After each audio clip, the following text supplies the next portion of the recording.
In these countries, we often have political leaders who exploit these fears of economic insecurity by amplifying resentments, stoking intolerance, and fanning ethnic and racial hatreds among those people who are struggling.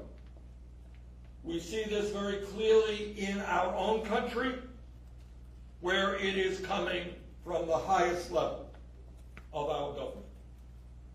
But it should be clear by now that Donald Trump and the right-wing movement that supports him is not a phenomenon unique to the United States.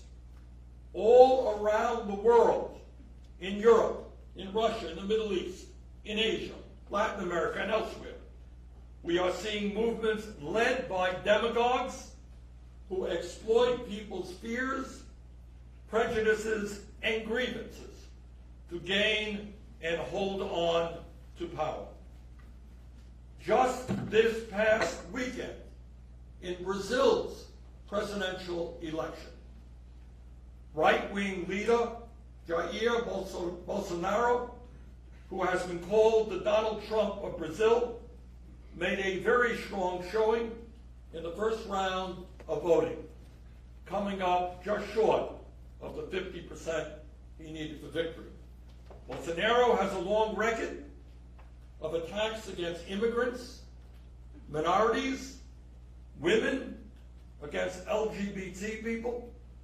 Bolsonaro, who has said he loves Donald Trump, has praised Brazil's former military dictatorship and has said, among other things, that in order to deal with crime, police should simply be allowed to shoot more criminals. This is the person who may soon lead the world's 5th most populous country and its 9th largest economy.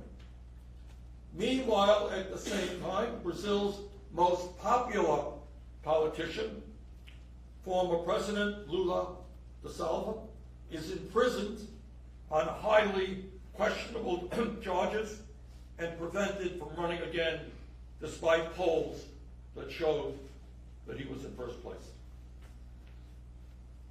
Bolsonaro in Brazil is one example. There are others which I will discuss. But I think it's important that we understand that what we are seeing now in the world is the rise of a new authoritarian axis.